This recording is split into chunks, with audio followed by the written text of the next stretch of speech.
Hello, everybody. Those of you on different rooms in Twitter, and especially those of you in the DoD room, I'd like to welcome you all to this little historical speech about the history of Veterans Day and what it means to us as Americans as we celebrate this sacred occasion every year. My name is Tom Wick. I'm a Persian Gulf veteran, and I was asked to put together something for the DoD room to honor Veterans Day.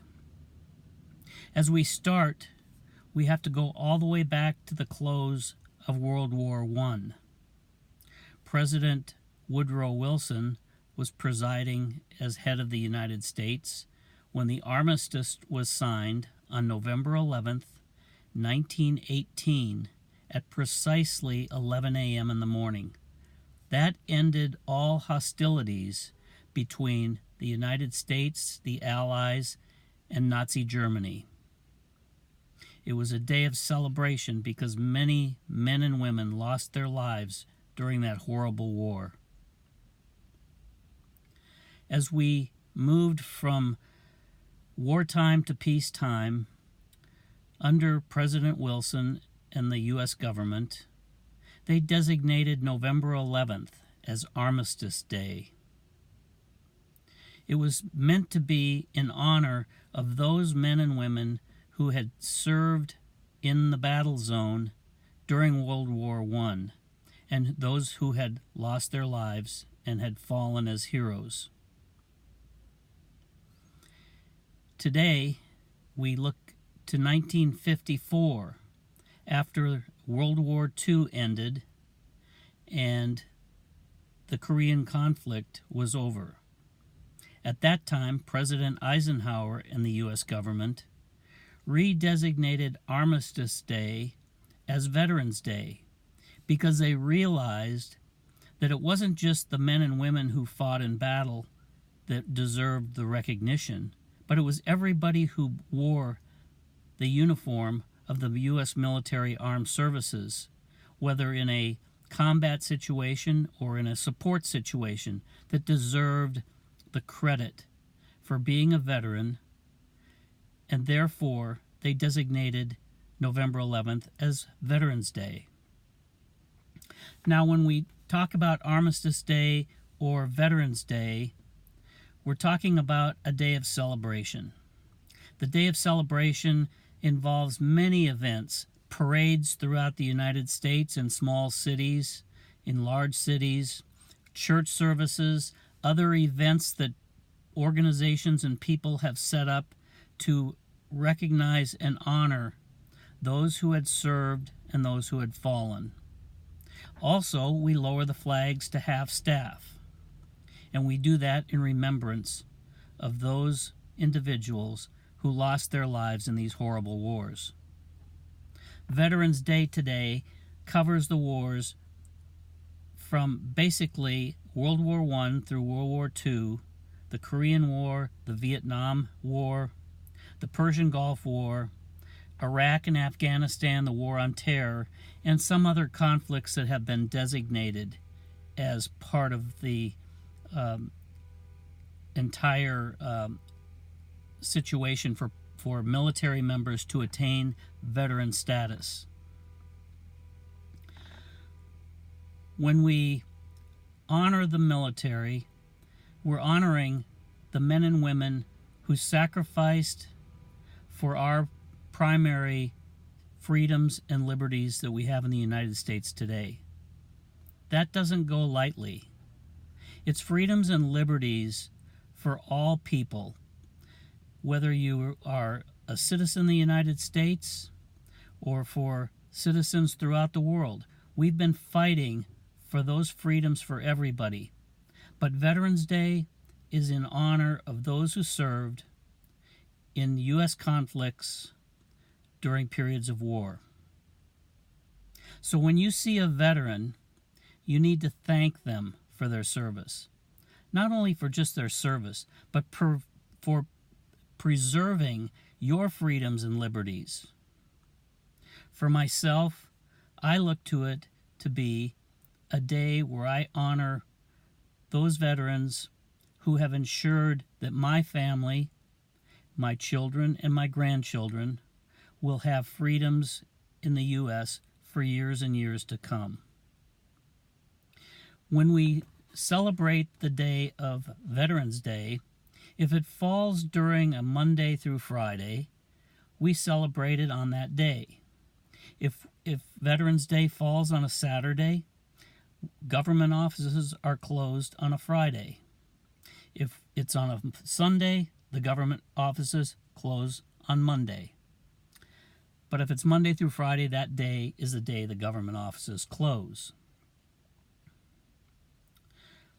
When we actually celebrate Veterans Day, you've probably seen many times veterans sitting at grocery stores at a table or at other businesses or ventures selling the Veterans Day poppy. It's a little poppy, red poppy, that's designed to be worn on your lapel to show your support to the United States military and the fine veterans, the men and women who have served. When we celebrate these events, a lot of times small cities will delay the Veterans Day celebrations to the weekend so that we can have maximum participation of all citizens in these great events. Because it's a time of great celebration, and it's a time of solemn tribute to the men and women who have fallen in battle. So when you see a veteran, thank them for their service. Thank them for preserving your freedoms and liberties, and for those of your family, your children, your grandchildren. Because the United States military is the greatest fighting force on earth. The men and women who have donned the uniform have gone through extensive training. They have extreme pride in wearing the uniform of the U.S. military, whether it be Army, Air Force, Navy, Marines, or Coast Guard.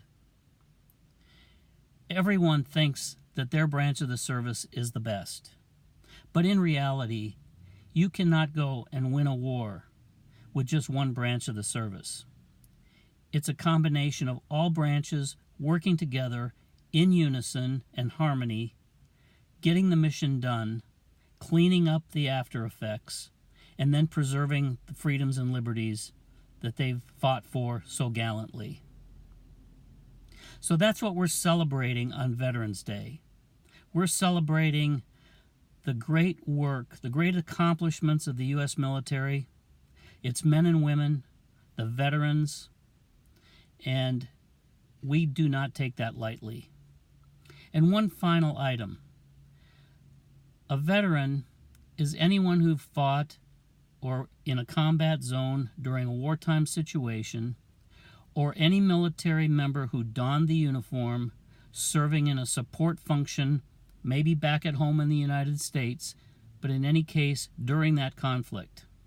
We honor all of these veterans. It's not just the men and women who actually fought in the battle, it's the entire team. And we have to be extremely thankful for everything that they've done for us. Now, there are some organizations that are doing a lion's share of helping veterans. Today we hear many stories of veterans who are homeless, who have no money, who can't get to doctor's appointments. And we have a group called Code of Vets. I'm sure many of you have heard of Code of Vets. A young woman by the name of Gretchen Smith has taken it upon herself to establish a fund to help these military veterans who are in dire need of various different things like shelter, food, transportation to and from appointments. And she's making sure that when she finds out about these veterans, she assembles her team in that area to provide food and shelter and get these veterans the help that they need. one of the things that's so profound about what she's doing is many veterans are passing away, and they have no family or friends, and we're hearing stories of them being buried without any real family members in attendance. Gretchen and her team, when she finds out about these veterans, are assembling groups in those cities to attend funeral services for these forgotten veterans. So Code of Vets is doing a fantastic job. They are working to help veterans in need, and they are making sure that no one is forgotten. So when you go onto the web, you can find Code of Vets by Googling it, or you can go to codeofvets.com. That's CODEOFVETS.com. codeofvets.com, and read about all of the great things that Gretchen is doing.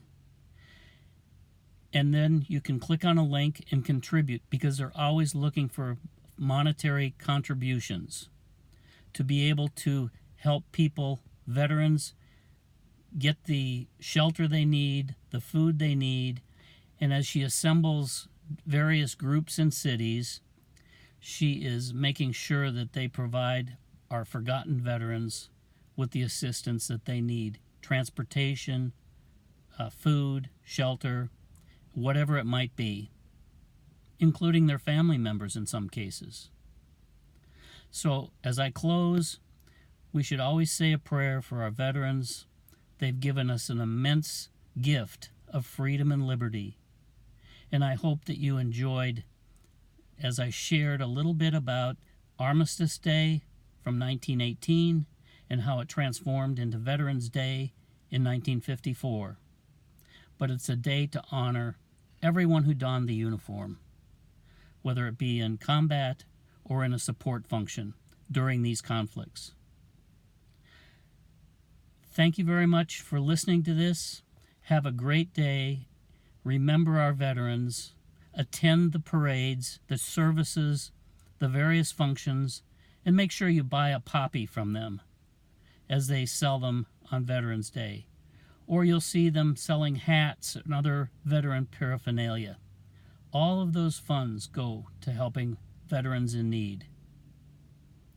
So have a good day. Enjoy Veterans Day. And as we do, remember, at the 11th hour of the 11th month of the 11th day in 1918, that is when World War I ended. And since then, we have celebrated our veterans through Armistice Day and Veterans Day.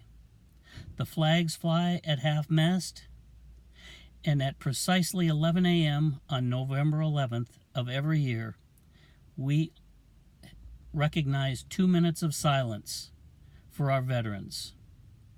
So do that on Veterans Day each year, and I hope you've enjoyed learning a little bit more about Veterans Day. Thank you very much.